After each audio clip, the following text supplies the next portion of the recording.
Warzone में जब से ये वीडियो वायरल हुआ तहलका मच गया है।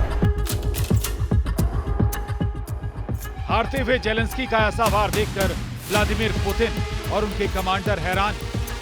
इस वीडियो में दिखाया गया है कि जेलेंस्की के ड्रोन ने कैसे रूस के T-80 टैंक को ना सिर्फ उड़ा दिया, जब कयास लगाए जा रहे हैं कि ट्रंप के हाथ खींचने पर जेलेंस्की सरेंडर कर देंगे, तब इस तरह के वीडियो रूस के कमांडरों की नींद उड़ाने के लिए काफी है। वॉरजोन में अचानक पुतिन के टैंक फटने लगे हैं, जलने लगे हैं, लेकिन पूरी ताकत दिखाने के बाद भी जेलेंस्की को बड़े झटके मिलने जारी हैं। व्हाइट हाउस में ट्रंप और जेलेंस्की के बीच हुई इस तीखी बहस के 3 दिन बाद ट्रंप ने एक नया हुक्म जारी किया है और ये हुक्म एक नई गारंटी दे रहा है। गारंटी इस बात की कि यूक्रेन ये युद्ध पक्का हारेगा। डोनाल्ड ट्रंप के बड़े फैसले ने पुतिन का काम आसान करना शुरू कर दिया है।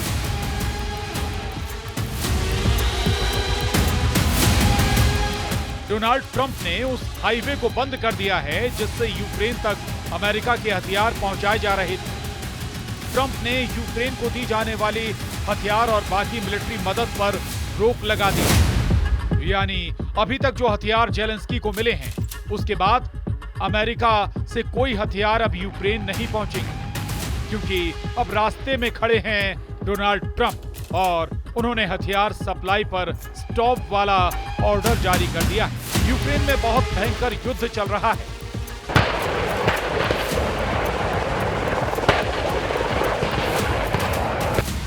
रूस के कुर्स्क में भी बहुत खतरनाक जंग जारी और ट्रंप को तो इस बात का यकीन है कि जेलेंस्की युद्ध खत्म नहीं करना चाहते। इसीलिए व्हाइट हाउस की तरफ से कहा गया है कि जेलेंस्की नहीं चाहते कि जब तक उन्हें अमेरिका का समर्थन हासिल है तब तक शांति हो। ये जेलेंस्की की तरफ से दिया गया सबसे खराब बयान है।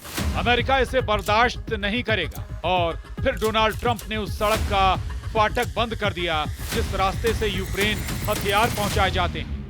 यानी ट्रंप का ऐलान, अब यूक्रेन को नहीं मिलेंगे अमेरिका से हथियार।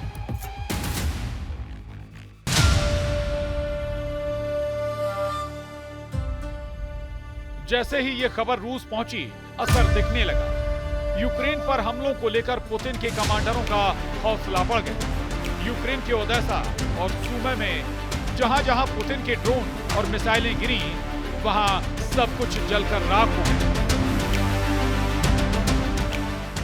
पुतिन मारियुपोल में 2022 में ही कब्जा कर चुके हैं। अब वो दूसरे बंदरगाह वाले शहर ओदेसा को जीतना चाहते हैं। ओदेसा अब भी ऐसा पोर्ट है जहां से यूक्रेन के गोदाम भरे जा रहे हैं। यही वजह है कि पुतिन के कमांडरों ने हाल के हमलों में ओदेसा को लगातार अपने टारगेट पर रखा है। पुतिन की सेना समुद्री रूट पर कब्जा करके यूक्रेन को दुनिया से काट देना चाहती है। इसीलिए पुतिन की आर्मी ने लगातार ओदेसा के ऊपर दबाव बनाया हुआ है। लेकिन इस वक्त पुतिन की नजर नीप्रो नदी पर भी है।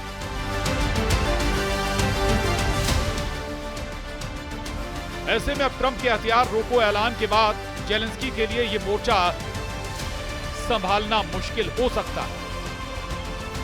सवाल है कि जेलेंस्की को अमेरिका से जो हथियार मिले, उनकी सप्लाई बंद होने के बाद जेलेंस्की क्या करेंगे, कैसे अपने शहरों को बचाएंगे। अमेरिका ने यूक्रेन को अब तक जो हथियार दिए हैं वो वाकई कई मोर्चों पर गेम चेंजर साबित हुए हैं। और जो मदद बाइडेन के दौर में की गई, उसने रूस को कई फ्रंट पर आगे नहीं बढ़ने दी। इनमें सबसे खतरनाक हिमार्स सिस्टम। अमेरिका ने यूक्रेन को ऐसे 40 सिस्टम दिए। अमेरिका ने यूक्रेन को 155 मिलीमीटर वाला गोला दागने वाली 200 तोप भेजी। अमेरिका ने जेलेंस्की को 105 मिलीमीटर का गोला दागने वाली 70 तोप दी थी।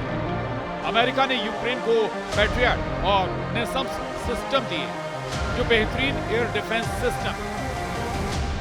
इन्हीं की मदद से जेलेंस्की ने पुतिन की 7 हाइपरसोनिक मिसाइलों को मार गिराया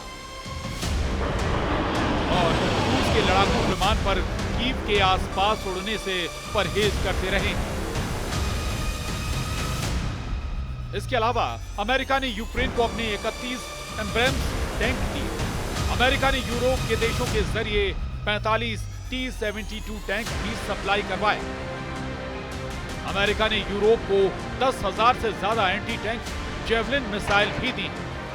यही वो मिसाइल हैं जिससे जेलेंस्की के सैनिकों ने पुतिन के सबसे ज्यादा टैंक फोड़े। इसी तरह और भी हथियार सप्लाई हुए। अमेरिका ने 20 हेलीकॉप्टर भी भिजवाए, जिसमें अटैक हेलीकॉप्टर भी शामिल। अमेरिका ने यूक्रेन को 2 हार्पून कोस्टल डिफेंस सिस्टम भी भेजे, जो ओडेसा में तैनात किए गए।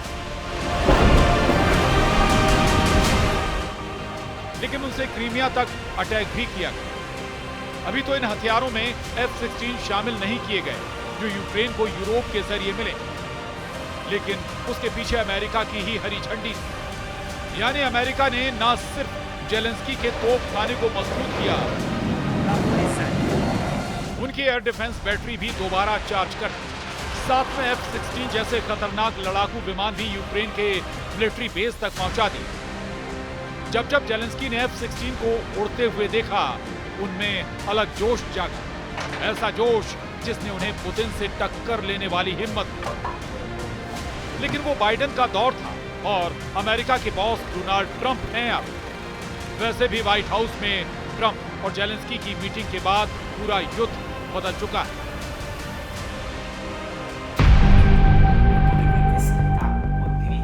अब बड़ी खबर यह है कि यूक्रेन ने रूस की सेना पर बहुत बड़ा दावा किया है। खेरसोन में जेलेंस्की के कमांडरों का दावा है कि निप्रो नदी के मोर्चे को रूस किसी भी कीमत पर जीतना चाहता है। यूक्रेन का दावा है कि रूस के कमांडर यहां सैनिकों को आत्मघाती मिशन अंजाम देने का ऑर्डर दे रहे हैं। इस हाई रिस्क जोन में पुतिन ने हमले बढ़ाने का ऑर्डर दिया। खेरसोन की जमीन ने खूब जाने ली और यहां नुकसान सिर्फ रूस का ही नहीं हुआ, यहां यूक्रेन के फौजी भी बड़ी तादाद में मारे गए। जब पुतिन ने 2022 में यूक्रेन में युद्ध शुरू किया, तब उसका सबसे बड़ा लक्ष्य था क्राइमिया को रूस के मेनलैंड यानी मुख्य भूमि से जोड़ना। इसके लिए खेरसोन और मारियुपोल पर कब्जा जरूरी था। यहीं से पुतिन हाईवे बनाकर क्राइमिया तक पहुंचना चाहते थे। लेकिन खेरसोन की जंग आसान नहीं रही। जब से यूक्रेन की सेना को अमेरिका से हाइमार्स रॉकेट सिस्टम मिला, रूस की इस इलाके पर पकड़ ढीली होती गई। बाद में दूसरे हथियारों से भी यूक्रेन की सेना की रेंज बढ़ती गई और पुतिन की सेना को कई मोर्चों पर पीछे भी हटना। सवाल है कि अब जेलेंस्की क्या करेंगे, क्योंकि अमेरिका ने यूक्रेन को बड़े बड़े हथियार ही नहीं दिए। हालांकि ट्रंप ने जब से हथियार रोके हैं, जेलेंस्की के युद्ध को लेकर सुर बदल गए। अमेरिका ने जेलेंस्की के जवानों की छोटी छोटी जरूरत भी पूरी की।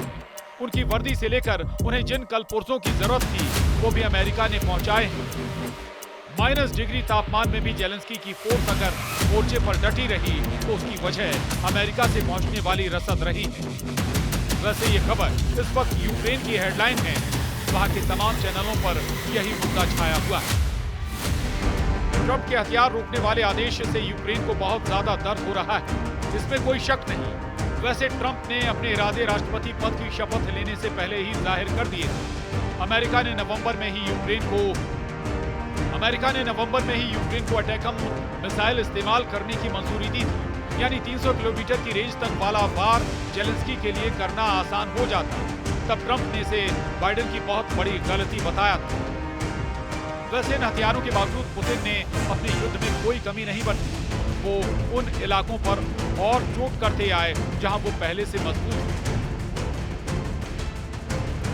यूक्रेन के नक्शे पर ये ईस्ट कॉरिडोर देखिए, यानी डॉनबास का वो रीजन जहां लुहांस्क और डोनेस्क इलाके आते हैं। इसके साथ ही रूस दक्षिण में मारियुपोल और क्राइमिया तक रेड कॉरिडोर बनाना चाहता और इन्हीं इलाकों में मजबूत पकड़ हासिल करके वो यूक्रेन को बांटने वाली नदी नाइपर के जरिए ईस्ट और वेस्ट वाला फ्रंट तैयार करना चाहता है। अगला एक हफ्ता यूक्रेन के लिए बहुत अहम होने वाला है। जो हथियार रोकने का ऐलान हुआ है, जो भी अलग अलग फ्रंट से जेलेंस्की के पास आएंगे, तब कमांडर बताएंगे कि कौन से हथियार खत्म हो चुके हैं, कितने और बारूद की जरूरत है। तब जेलेंस्की के सामने असल चुनौती नजर आएगी। Bureau report.